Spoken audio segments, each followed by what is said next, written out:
आज की ये वीडियो आपकी नज़र में कोई अहमियत नहीं रखती, लेकिन ये मेरे लिए बड़ी इंपॉर्टेंट वीडियो है क्योंकि मैं जानता हूं या मेरा रब जानता है कि जो बातें आज की वीडियो में मैं आपके साथ शेयर करने वाला हूं, ये बातें मैं कब से करना चाहता हूं, लेकिन हर दफा कुछ ना कुछ ऐसा होता है कि ये बातें नहीं हो पाती। आज की वीडियो में 5 ऐसी चीजों पर से पर्दा उठाने वाला हूं जो कि शायद आपकी जिंदगी में बहुत पहले उठ चुका होना चाहिए था। मैं अक्सर बैठा सोचता हूं कि जब इंसान मर जाता है और मरने के बाद उसे कब्र में उतारा जाता है तो कब्र में उससे 5 सवाल पूछे जाते हैं। उनमें से एक सवाल है मन दीनों का, कि तुम्हारा दीन क्या है। मैं हमेशा से ये मानता था कि बड़ा आसान सवाल है, मैं कह दूंगा कि मेरा दीन इस्लाम है और मेरी बचत हो जाएगी। जब तक कि मैं एक बुजुर्ग से नहीं मिला और उनसे मैंने ये बात की तो उन्होंने बहुत खूबसूरत उस सारी कहानी को चंद अल्फाज में लपेटा और उन्होंने कहा ये इतना आसान थोड़ी है। सारी जिंदगी जिस चीज के पीछे भागे हो, अमना सदकना जिस पर ईमान लेकर आए हो, जिसको पूजा है असल में सारी जिंदगी, तो वो ही तुम्हारा सवाल का जवाब होगा। अब टू बी ऑनेस्ट, जिस सोसाइटी में हम रहते हैं, आप मैं सबकी कोशिश क्या है, 4 पैसे बच जाएं, 4 पैसे कमा लें, 4 पैसों के लिए नया बिजनेस शुरू कर दें, 4 पैसे सेव कर लें, 4 पैसों से जमीन खरीद लें, तो जवाब तो पैसा होगा ना। तो अगर ये जवाब है तो हमारा जवाब तो पैसा हो गया। लेकिन फिर मैं ये सोचता हूं कि मैं तो कोशिश कर रहा हूं पिछले कई सालों से कि इस पैसे के झंझट से निकल के सही रास्ते की तरफ आऊं, और मैं गुनहगार आदमी हूं, आज भी कोशिश कर रहा हूं। लेकिन उन लोगों का क्या कि जो लिबरल अपने आप को कहलाते हैं, या उन लोगों का क्या कि जो डेटा पे चलते हैं, साइंस पे चलते हैं, जो मीडिया जिनकी ब्रेन वॉशिंग करता है, उनका तो जवाब होगा साइंस, उनका जवाब होगा डेटा। आज बदकिस्मती से science has become a quasi religion. अगर मैं अपने मोबाइल से एक तस्वीर खींचूं इस टेबल की, और टेबल की तस्वीर खींच के आपको दिखाऊं और आपसे ये कहूं कि ये मेरे मोबाइल ने थोड़ी खींची है, ये तस्वीर जेम्स वेब टेलीस्कोप ने खींची है और ये जुपिटर के आगे एक और नया प्लैनेट है और नासा ने दी है, आप ईमान ले आएंगे, आप अगला सवाल नहीं करेंगे। अगर मैं आपसे ये कहूं कि साइंस कहती है कि वालिदैन को चुटकी काटने से उनकी उम्र बढ़ जाती है, आप कहेंगे अरे वाह, मैं आज ही चुटकी काट कर देखता हूं। Why the heck we don't question this, कि साइंस इस नतीजे तक पहुंची कैसे। और जब आपको ये बातें पता चलेंगी, आपके रोंगटे खड़े हो जाएंगे कि साइंस ने क्या क्या 2 नंबरियां, क्या क्या फ्रॉड आपके साथ, मेरे साथ, हमारे साथ कर रखे हैं कि जिनके ऊपर हम बात ही नहीं करते। 2025 में जिन बच्चों को स्कूल में पढ़ाया जा रहा है, आज वो बच्चे सवाल नहीं कर सकते। उन्हें कहा जाता है ट्रस्ट द साइंस, क्योंकि साइंस नाउजुबिल्लाह कोई आसमान से उतरा हुआ सहीफा है कि जिस पर अमल करना उनके लिए बहुत जरूरी है। क्रिटिकल थिंकिंग को आज हमने मार दिया है और हमने एक कल्ट पैदा कर दिया है कि साइंस के नाम पर जो होगा हम एक्सेप्ट करने को तैयार हैं। This is not science, this is scientism. अगर आप साइंस की बेसिक बुनियादी डेफिनेशन, किताब की डेफिनेशन लेकर चलें, तो किताब की डेफिनेशन क्या कहती है? किताब की डेफिनेशन कहती है कि सिस्टमैटिक स्टडी है कि जो नेचुरल वर्ल्ड को स्टडी करती है थ्रू ऑब्जर्वेशन एंड एक्सपेरिमेंट। लेकिन एक चीज बड़ी जरूरी है साइंस के लिए, और वो चीज है रिपीटेबिलिटी। यानी अगर आज आप एक एक्सपेरिमेंट रन करते हैं, आप करते हैं, कल को वही एक्सपेरिमेंट मैं करता हूं, तो रिजल्ट सेम आना चाहिए। तो साइंस जो कुछ आज चूरन आपको बेचे जा रही है, क्या उससे रिजल्ट सेम आते हैं? कहानी क्या है, आइए समझते हैं।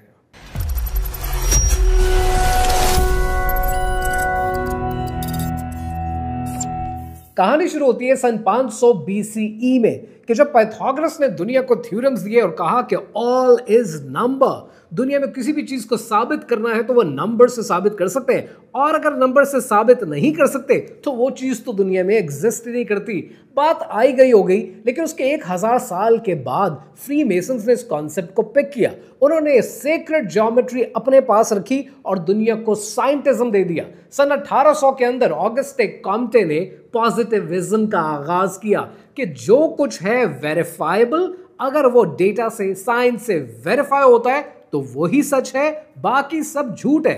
यानी हमने डिवाइन को, अल्लाह सुब्हानहू तआला के निज़ाम को और उसकी वजूदियत को तो बिल्कुल निकाल कर ही रख दिया। सबसे पहले बात करते हैं हेल्थ स्कैम की। आज हेल्थ स्कैम पूरी दुनिया में साइंटिज्म के नाम पर बेचा जाता है, और हम वो है कि सामने डेटा होता है और हम क्वेश्चन नहीं करते क्योंकि साइंटिज्म ने हमारी आंखों पे पट्टी बांध दी है और हम उसके अलावा देखना नहीं चाहते। आज जितनी फार्मास्यूटिकल इंडस्ट्री आपको टीके बेचती है, दवाइयां बेचती है, आपके इलाज करती है, ये सब किस बेसिस पे करती है? ये करती है लुई पास्चर की जर्म थ्योरी के बेसिस पे। पर क्या आपको पता है कि लुई पास्चर की जर्म थ्योरी आज भी इतने साल गुजरने के बाद सिर्फ एक थ्योरी है, इट्स नॉट अ फैक्ट। और उसके मुकाबले में उसी के मुल्क से तो एक और रिसर्चर एंटनी बिशैप ने अपनी एक थ्योरी दी थी। लुई पास्चर का मानना यह था कि ये बीमारी बाहर से हमारे जिस्मों में आती है और हम पर हमला आवर होती है। बिशैप का कहना यह था कि बीमारी सिर्फ बाहर से नहीं आती है, यह हमारे जिस्म का इम्बैलेंस है जिसको करेक्ट करने की जरूरत है। लिटरली अगर आप इस्लामिक व्यू पॉइंट इसके ऊपर पढ़ ले, आपके 14 तबक रोशन हो जाए कि आपकी आधी मेडिकल साइंस की सारी डिग्रीज और क्वालिफिकेशंस रद्द हो जाती हैं। इसी हवाले से सही बुखारी की हदीस पाक है कि नबी पाक सल्लल्लाहु अलैहि वसल्लम ने इरशाद फरमाया कि अल्लाह ताला ने कोई ऐसी बीमारी नहीं उतारी जिसकी दवा भी नाजिल ना की हो। उतारी और नाजिल, मेरी नज़र में ये दो इंपॉर्टेंट वर्ड्स हैं यहाँ पर, यानी हर बीमारी का सोल्यूशन दिया है। और अल्लाह सुब्हानहू तआला तो करता ही यही है कि वो हमेशा प्रॉब्लम देने से पहले उसका सोल्यूशन देता है। खर्चे बढ़ने लगते हैं ना आपके, तो खर्चे बढ़ने से पहले आपकी इनकम बढ़ा देता है। उसका तो हमेशा से एक ही तरीकाकार है, वो आप पर बोझ नहीं डालता। इसलिए अल्लाह सुब्हानहू तआला कहता है कि मुझे क्या पड़ी है कि मैं तुम्हें अजाब दूं। ये जो खैर है ये मेरी तरफ से आता है और शर वो है जो तुम करते हो। आज अगर आप मेडिकल साइंस से पूछेंगे तो आपको बेशुमार ऐसी बीमारियां गिनवा देंगे कि इसका तो कोई इलाज नहीं है। अभी अल्जाइमर्स के ऊपर तो हमारी रिसर्च चल रही है। ये जितनी रिसर्च चलती है, जितना पीयर रिव्यू है, ये ही साइंटिज्म है। प्रॉब्लम ये है कि जब हमें कोई कहता है ना कि 10 में से 8 डेंटिस्ट ने ये कह दिया है, आप उसका सैंपल नहीं पढ़ते। I have been running a research company for the past 16 years and I can tell you कि researches की कैसे जाती हैं। But anyways, we can talk about that for hours। लेकिन दूसरा जो बड़ा फ्रॉड आपके साथ किया गया वो है बिग बैंग के हवाले से। साइंस आपको ये कहती है, नासा की रिसर्चेस ये कहती हैं कि फ्रॉम नथिंग टू समथिंग, कुछ नहीं था, एक बड़ा धमाका हुआ और दुनिया अपने वजूद में आ गई। और इसको प्रूव करने के लिए प्रॉब्लम यह है कि सिर्फ साइंसदान नहीं लगे हुए, बदकिस्मती से हमारे कुछ उलमा भी लगे हुए हैं जो साइंस को साइंस से प्रूव करने की कोशिश कर रहे हैं। यू नीड टू अंडरस्टैंड कि साइंस अगर कुरान पाक की किसी चीज को, किसी बात को, किसी वाक़े को कंफर्म करती है, दैट्स अ सेपरेट स्टोरी। लेकिन कुरान मजीद साइंस को प्रूव करने के लिए नाजिल नहीं हुआ, वो उम्मत को, वो दुनिया को, वो कायनात को रास्ता दिखाने के लिए, मंजिल दिखाने के लिए नाजिल हुआ। कुरान पाक में अल्लाह सुब्हानहू तआला इरशाद फरमाते हैं कि क्या काफिरों ने नहीं देखा कि आसमान और जमीन दोनों मिले हुए थे, तो हमने जुदा जुदा कर दिए और तमाम जानदार चीजें हमने पानी से बनाई, फिर ये लोग ईमान क्यों नहीं लाते। ये वो सिलसिला है जो आपको गलत बताया गया है। And that's not the only thing. अगर आप मजीद स्टडी करेंगे आपको केमिकल्स के नाम पर फ्रॉड मिलेगा कि यूजेनिक्स को स्टडी किया जा रहा है कि आज हमें वो सुपर बीइंग मिल जाए, वो सुपर जीन्स मिल जाए, क्योंकि कुछ नस्लें बेहतर हैं और कुछ नस्लें बेहतर नहीं। मे बी यूरोपियंस इनकी नज़रों में बेहतर हैं और एशियंस और इंडियंस इनकी नज़रों में बेहतर नहीं। जबकि नबी पाक सल्लल्लाहु अलैहि वसल्लम ने इरशाद फरमाया था कि किसी अरबी को किसी अजमी पर और किसी अजमी को किसी अरबी पर कोई फौकियत हासिल नहीं। डीडीटी का फ्रॉड आपके सामने है कि कैसे डीडीटी को एक मिरेकल ड्रग बनाकर, मिरेकल केमिकल बनाकर बच्चों पे स्प्रे किया गया, एम्प्यूटेटेड हो गए उनके जिस्म, और उसके बाद कितना बड़ा साइलेंट स्प्रिंग की एपिसोड हुई, इतना बड़ा वाकया हुआ, एंड देन दे लर्न्ड। आज आपको जानबूझकर इन चीजों में पुश किया जाता है। And the worst is we don't even question, क्योंकि साइंस ने क्या किया, साइंस ने आपको फेथ की जगह पर फॉर्मूला दे दिया। और यही कहानी ट्रू है द फेमस मून लैंडिंग के केस में। 4 minutes, 32 seconds and counting. Right on time as far as the astronaut countdown is concerned. The prime crew now departing from their crew quarters. 10, 9, ignition sequence start.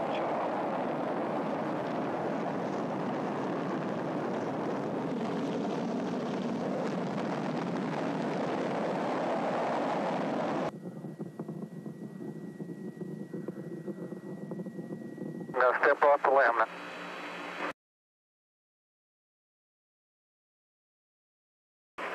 That's one small step for man.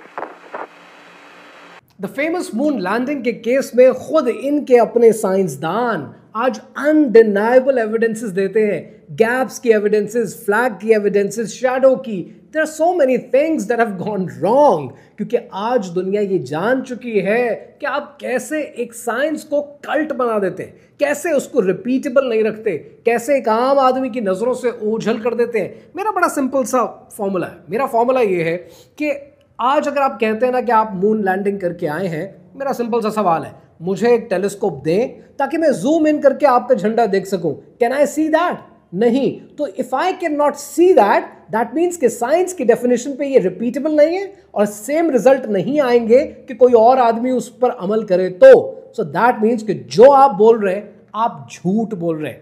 अल्लाह सुब्हानो तआला ने इरशाद फरमाया, ए गरोह जिन और इंस, अगर तुम्हें कुदरत हो कि आसमान और जमीन के किनारों से निकल जाओ तो निकल जाओ, और जोर के सिवा तो तुम निकल सकने के ही नहीं।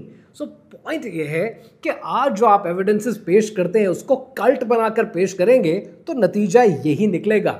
And then there is another scam, and that scam which I call it's a fossil scam.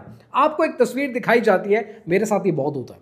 रोज सुबह उठता हूँ, उठने के बाद कभी कभी फेसबुक ऑन कर लेता हूँ। इंस्टाग्राम पे नहीं होता है, फेसबुक पे मेरे पास बहुत होता ही।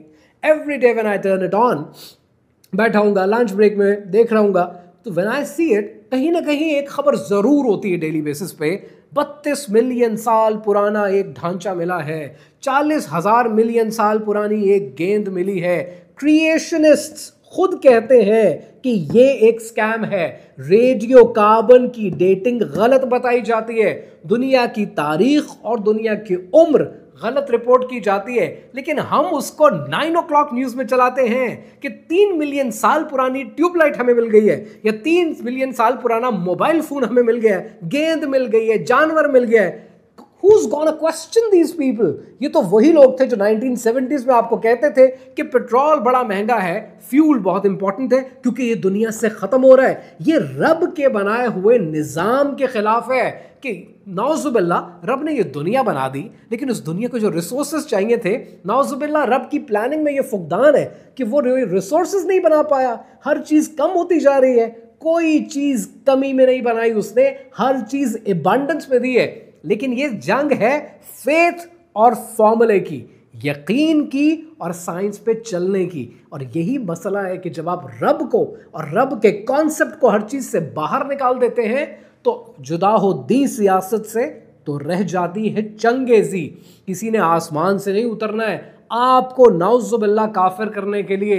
जब आप शुक्रगुजारी निकाल देंगे तो रब का कॉन्सेप्ट निकल जाएगा। यानी अगर आपने नलका खोला और पानी आ गया, ये रब की आदत तो है, लेकिन ये उसकी मजबूरी है, उसकी जरूरत नहीं है। जिस दिन उसने ये फैसला किया कि नलका भी भरा हुआ है, टैंकी भी भरी हुई है, खोलोगे तो पानी आएगा, लेकिन रब ने कहा नहीं आएगा, तो आप क्या कर लेंगे? आपकी साइंस कहां जाएगी? इमाम गजाली का पॉइंट यह है कि एम्पिरिकल ऑब्जर्वेशन मौजूद है।